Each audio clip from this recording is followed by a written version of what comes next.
Great morning, Houston, downtown, midtown, third ward, fifth ward. Those of you listening in the car at 102.5 FM.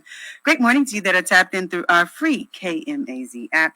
And great morning to you that are listening on our website at www.amazing1025fm.org. I'm Amanda Sapp here at Amazing 102.5 FM, your Do Good Through Good station where we're changing lives one listener at a time. I'm always so excited to bring you amazing guests doing amazing things in amazing ways. And I cannot wait to share with you who I have on the line with me today. Please turn your volumes all the way up. He's a seasoned business executive, co-founded BUiLT and Blacks in Technology International, nonprofits dedicated to increasing Black representation in tech. As the first and only Black recipient of the Texas Emerging Technology Fund, he led NetWatch Solutions, a Richardson-based software venture with a background in electrical engineering. He rose to senior IT roles at prominent Dallas enterprises, demonstrating a commitment to inclusion and innovation. Please welcome onto our amazing airwaves, Mr. Peter Beasley. Great morning. Great morning, Amanda. It's so great to be here. It is amazing. I'm so excited to have you on the airwaves with us. But you could please give us 3 words to describe you. Oh, my. 3 words to describe me. Dedicated, creative, and passionate. How about that? That will work. And thank you so much for that, sir. And for someone who is just hearing about you for the very first time, tell us just a little bit more about you. Well, sure. I'd love to. Thank you for having me here. I am a technologist, been in technology field for, seems like past 30. I could probably claim 40 years, but I'm trying to say 30, something like that. And I live in Dallas and lead a nonprofit called Blacks United in Leading Technology. After going through corporate America, there's this funny thing that as you go through time and move up in the ranks, the seats get fewer and you get older too. So this funny thing of aging was happening, and then the layoff reaper, could find me. I excelled early in my career. I made straight A's at UT Austin, electrical engineering, had 8 job offers out of college, worked at Mobil Oil in oil exploration, traveled the world in my 20s, was featured in Ebony magazine. But then how am I getting laid off? Right side, down side, left side, fired. And then so I didn't know you could get fired for things you didn't do, but everybody knows that. I guess a lot of people do know that and face that. And so found myself starting a software company after leaving corporate. And a lot of the challenges that I was finding in corporate as a Black man in tech followed me. I couldn't figure that out, how those same kind of challenges, even though I owned the company, venture funding, literally in one pitch to a billionaire, Mort Meyerson, I'm old enough where I name names now, asked me, 3rd question after pitching, trying to raise money, he asked me if my grandparents were slaves. What? I said, no. And he said, were their parents slaves? And I was befuddled on that. I actually did not know the answer. And often when I would pitch for funds and I talk about all of our great customers, Metro PCS, Interstate Batteries, I would get the question, did you get those customers because you're a minority company? But what? I didn't say that. Where did I say that? People would see a Black man and get blinded by that. And so that reality faces us in tech, Black men, Black women, other BIPOC organizations or people to, face those types of discriminations. And so September 2020, I launched, co-founded Blacks United in Leading Technology. We now have 28 chapters. We're international. We have 16,000. The Amazing Houston chapter is in their 3rd day of the 2nd annual Houston Black Tech Symposium. And so many great Black leaders there in Houston, Dr. Reagan Flowers. We had a great welcome from her and Amanda Edwards, Councilman Willie Davis, amazing people. And Houston, my goodness, you guys have it going on. In Dallas, we're 24, 25% Black. You all got 37% of us up in here. So it felt very comfortable. I'm very curious, and we will talk more about the symposium, but I'm just curious, why did they ask if any of your relatives were slaves? I'm so confused by that. Well, I was too, and I was in my mid 40s. I was pretty good at venture pitching at that point. his venture team, after the question and after the interaction happened, raced to me, apologized profusely. And they told me actually it was a positive thing he was trying to do in the realm of reparations. And if I was one generation closer to slavery, he might have gave me $2 or $3 million or something like that. But I guess I've been Black and free, long enough, I guess, in his mind that, I did not get funded. But they said that's actually what he was thinking, that he was trying to help us. And I'm trying to make money for him and us, and venture capitalists trying to make money, and that's what I was there for. But again, that's what the story was, and That is, yeah, frustrating. It's something that I went through, and I'm in my 60s, and so all the slights that we have had, and this story, when I told it to the media, it's been published by a magazine called Protocol. Tell you the young white journalists and reporters, they were incensed, inflamed, angry, mad. Oh my God. They were like, okay, hold on. We run into things like that being Black. They were just so offended that happened. What do you hope to see from Black people that want to get into tech? What do we need to do to get more involved, or are we more involved in the general population just doesn't know it? What are we missing here? Because what I don't want is for us to get left behind. There's so much happening in technology, and I feel like a lot of times we either don't have access to or unaware of advancements. What can we do to put ourselves in the forefront and become more aware of what is happening in technology and be a part of what technology is? Absolutely. We don't want to be left behind. We are massively behind already. Sad to say that in America, the population of Black people in America is 14% Black. Yet in tech, we are 6 to 7%. So there's a 50% gap there. We have another 7% of equity to achieve. And there actually aren't enough children and Black kids in college to make up that gap. And so we at BUiLT, we focus on adults, 20-year-olds, 30-year-olds, 40-year-olds that were what I call lied to, pushed out, kicked out, gave up on. And, they may not have believed, back when they were in their 20s or teens, tech was not an opportunity for them. They didn't get the support, socioeconomic support, family support, school support. And then now they're 25 and they've led projects. They can sell software. If you sell cars, if you sell houses, you can sell software. If you manage construction projects, you can manage IT projects. You can get into cybersecurity. And so a lot of the challenge is really with us too, not believing, not having role models, us helping each other, reaching back and bring one forward. And so again, at our symposium, we had a couple of great CIOs that came forward. Tim Jackson, CIO of Diamond Offshore Engineering. He was our opening keynote speaker. Today at 3:30, we have the CIO of Houston Port Authority, Charles Thompson. And there are so many great leaders that do believe in helping and mentoring, but we have to believe, we have to come forward, we have to join these organizations like us nonprofits. There are many others too. Speak, come forward, and that's just not our norm, really.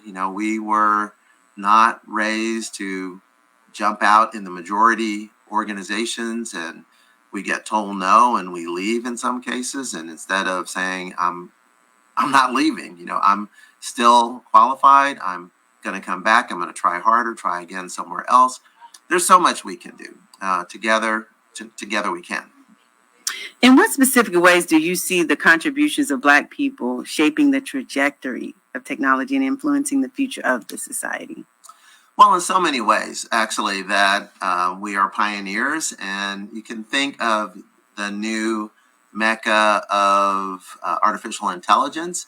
And we, Black people, have a role, a responsibility, help build the data models, the data sets that are used to answer the questions that people are now asking. We reach out, generative AI, artificial intelligence, where people now are relying on the computer to think for you, and the answers that it gives are biased because it's based on the data that was fed into it, and we have not historically provided the necessary data sets for those models to become equal. And so we need to continue to spread our voice. We need to get into tech. We need to help with the programming. We help with the research, be political advocates. You all in the media have a responsibility too to expose the fact that, just think back to the SAT tests and a lot of the standardized testings, and there was bias in those. Finally, it was discovered and they were made more universal. The same is true for these AI models. I like what you're saying here. And I definitely want our listening audience to find out ways that they can get more involved. Now, are you doing any, I want to say clinical research trials, because that's something I just experienced or just got out of with the conference we had. And I think about what other surveys or tests or things that we could take to kind of get more involved or have people more understanding of what minorities do think, and how they do move. Are there any other tests that we may be able to consider to, allow for our data to be used so that we can better understand how we can advance in technology? Certainly. Again, it's through volunteerism is an easy way to get into a lot of the nonprofits that help support us Black people in tech. And I don't know why this is flying in front of me. That's a way to get involved, learn as much as you can. Think about the internet. Think about cell phones. Think about personal computing if you're old enough of when those were invented. And so artificial intelligence is another one of those new meccas. And getting in now and learning how to, one, just use the tools. So you can solve problems faster. You can write research papers faster. You can actually generate art faster. So know how to use the tools for one thing. Attend as many seminars, public seminars, training classes.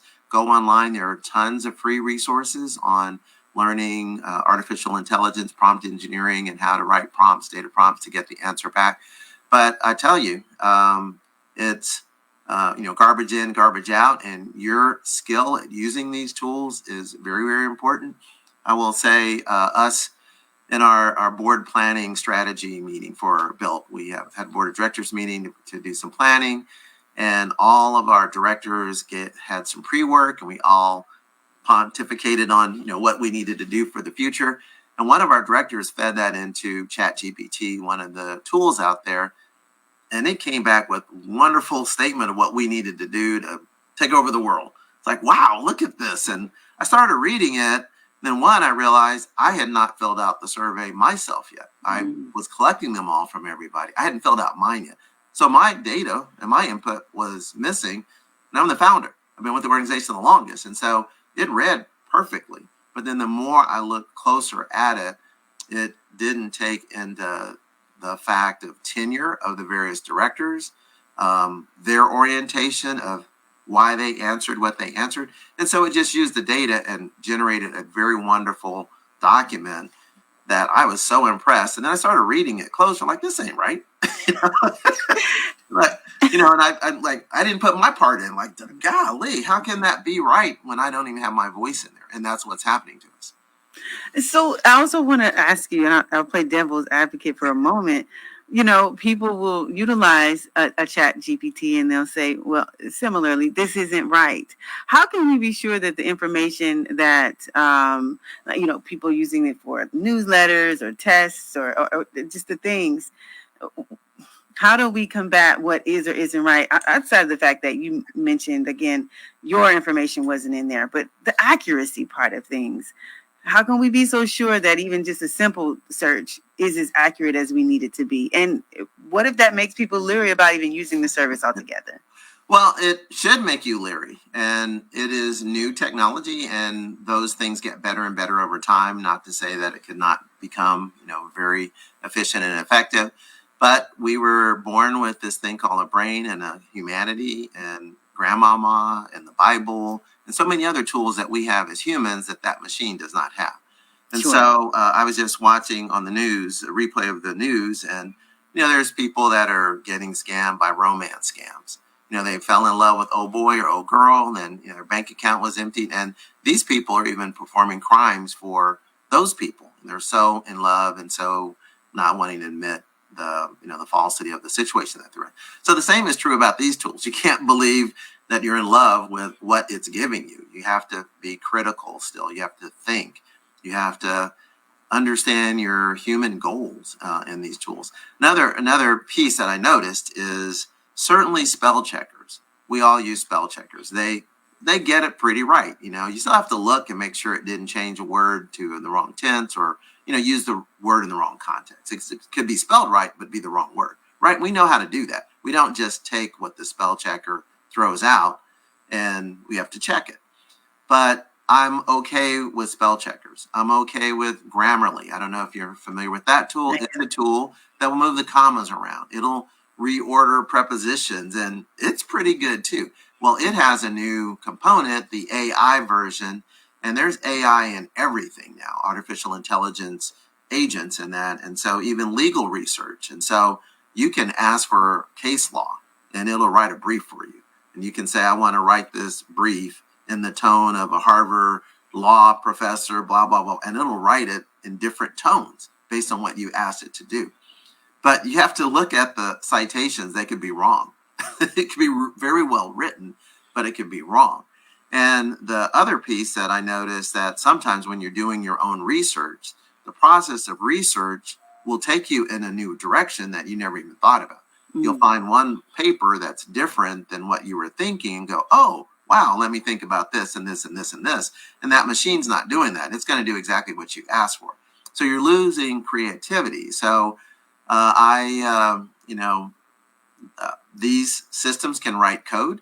A lot of software developers ask it to write code, and they're so happy they can get their code done faster. So I'm just wondering when the machine's going to write the code for the other machine. And we've seen those movies, Minority Report, yes. iRobot, and Skynet. What was that? The Terminator and everything. And so I was joking in the symposium yesterday that for Y2K, I lived through that. And, the world was going to stop in Y2K. And my disaster recovery program was, I had my resume ready. If my company where I worked blew up, I was going to change jobs. I had my plan in place of what I was going to do. But if these machines take over, yes, I think I'm old enough to maybe get off the planet without worrying about it. And y'all have to get this right. We got to get this right because this is a big mech. And so get in early, get in the conversation. Social scientists, we need privacy engineers, we need politicians, we need, as I said, the media. Very, very important. Very important. I am so glad we're having this discussion today. And I think, too, people just don't know about all of the different options available in tech. I think they think, engineering, that's too big or too mass or too of a thought that I can't do it. People see numbers and they're like, they back off. If what I'm saying makes sense to you, I think people need to know about all the options that are available in tech, and that way they can understand or believe that there is something they can do. I have so many questions that I could ask you, and I know we've got to wrap this interview up. But I also was thinking about like copywriting and artistry and music, and some of these things are not. What's the word? Not legalized. What's the word I'm looking for? When there's no boundaries on what you can or can't do. What's the word I'm looking for? No boundaries. Wild, wild west. Because you could get an AI is allowed it to where another person's voice can make music, and it's also a controversy that's happening right now as it relates to AI and technology and advancements. And I'm just so curious as to how far things will go or what we can allow, will allow, and just the things like that. Do you talk about that in your symposium that's happening? We do. We are in day 3 of the second annual Houston Black Tech Symposium. We have the third annual coming next year. We already have the date. We're going to announce that later today.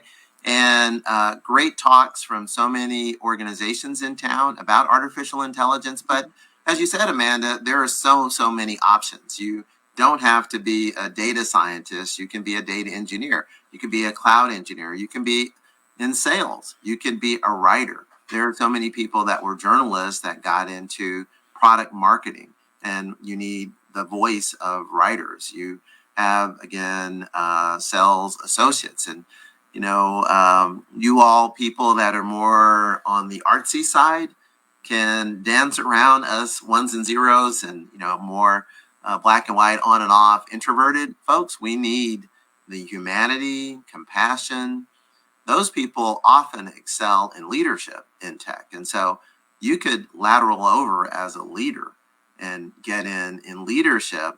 And even though you weren't necessarily in tech, my last corporate employer, the CIO, his first and only job as a technologist, first then at least, was CIO.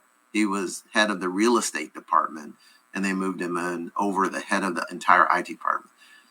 Odd, very odd, but again, you can do it. We know of a guy who ran for president, and he got in first job in politics and went all the way to the top.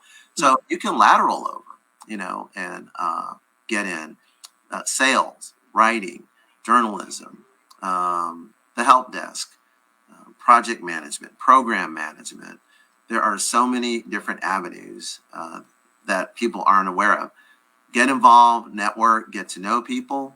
Those jobs boards, you do have to apply on the jobs boards, but everyone knows networking is the fastest way in, because you'll find the different avenues. As you said, you might be thinking about cybersecurity, but it could be cloud cybersecurity that you find out as your way in because you knew somebody who knew that they needed an intern or a technician, and you got in there and turned out that you liked it more. And so that's one of the challenges for a lot of people. Is it sounds hard. It sounds like rocket scientists or, very hard to do. But there are so many avenues in tech that's actually a false statement. Mr. Beasley, I'm so appreciative of you joining us here today on the Amanda Sapp Morning Show. And we do have to wrap this interview up. Yeah. If you could, one more time, tell us how we can be a part of the Black in Tech Symposium.